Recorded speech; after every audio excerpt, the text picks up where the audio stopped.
going to go over the ingredients, and then we're going to start throwing together this super easy, and I know it's going to be delicious, coffee, cookies, and cream ice cream. Because what better combination is there than coffee and cookies? So, and ice cream. We're going to make it into an ice cream. I know. It's going to be awesome. So what I have here is 1 can of sweetened condensed milk. Now, you're going to say, Noreen, that looks really dark. And it does, because it was on my pantry shelf and it turned a little dark. But you know what? The can was not bulging and it tastes fine, it smelled fine, and the seal was still good. So we're going to go ahead and use it. If I were going to make vanilla ice cream, I probably wouldn't want to use this darker ice cream because it's going to affect the color. But since we're going to be making a coffee ice cream that's going to be a darker color anyway, I'm not going to worry about it. Use what you got. We also have 2 cups of heavy whipping cream that I have whipped. That is about 4 cups of fully whipped cream.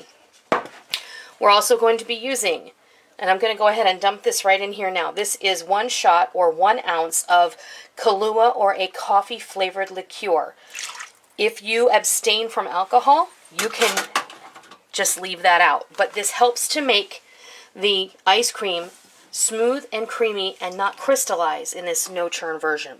What I have here is 2 tablespoons of instant espresso powder, and I have 2 tablespoons of very hot water.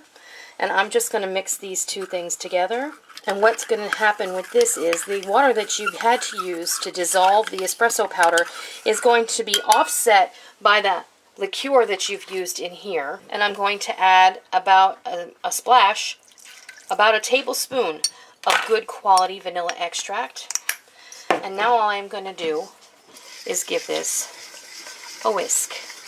Many of you have already seen me make the no churn ice cream, and this is as simple as it gets. Now I'm going to go ahead and I'm going to turn my whipped heavy cream into the bowl. And then we're just going to fold this in. You want to make sure that you get this blended in very well. You don't want to have any really big lumps of the whipping cream, the whipped cream in here, because if there are lumps of the whipped cream, they won't be unpleasant, but they'll have an unpleasant texture that you might not like. It'll be a bit grainy because they won't have mixed in with the rest of the mixture. Okay, what I have here, I have 8 chocolate Oreo cookies, I have 8 vanilla Oreo cookies, and I have 8 shortbread cookies that I used a knife, but you can bash them with a rolling pin or whatever you like. I'm going to take about 2 big handfuls of these cookies, maybe 3. I don't want them all in the ice cream because I want to save some for the top. Alright, I'm just going to go ahead and fold these in here, or stir them in there, whatever. So that's as easy as it gets. Now I have a plastic container that I like to use for my no churn ice cream.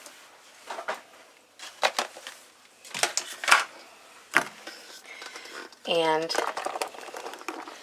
this is a reasonable facsimile to a regular carton of ice cream that you would purchase at the grocery store. And I like it because of that. So, just get this in there. Looks great. And then we have the rest of these crushed up cookies. And I am just going to sprinkle these over the top. Because if you're going to make this for a party or something, then you'll want everybody to know that's what's in there. You can just put these cookies on the top. It makes it pretty. And then when you get ready to scoop it, everybody will know that this has crumbled up cookies in it. That's as simple as it gets. I'm going to put the lid on. I'm going to burp any extra air out of it. And I'm going to set this in my freezer for at least 6 hours. But tomorrow is probably better. And then when we bring it back, we're going to scoop you a delicious dish of coffee, cookies, and cream, no churn ice cream that you made at home, and it didn't take any time. Okay, our ice cream is ready to serve. Now it has been a couple of days for us because we were busy doing other things and we just haven't had a chance to get in here and finish the video. You can see we have tried it. So I'm going to go ahead and I'm going to scoop some now. It's really nice and scoopable. I haven't left this out at all, so we'll just get this down here in an ice cream dish. And I have this really great ice cream spade from Rita, which I really like. And you can see the ice cream, the cookie chunks that are inside the ice cream. And then, of course, the nice ice cream, the crushed cookies that we put on the top. So that is how you make a really easy coffee cookies and cream ice cream at home. No fuss, no muss, few ingredients, and no ice cream maker. Do you want to taste it? No churn. No churn, that's right. You want to taste it? Oh, if I have to. Yeah, you got to.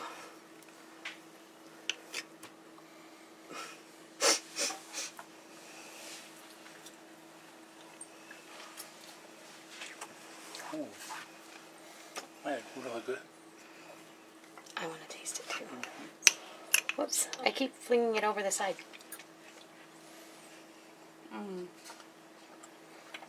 Oh, it's good. Folks, you're going to love this. Yeah. If you're a coffee fan, if you're a fan of coffee ice cream, you're totally going to love this. It's so good.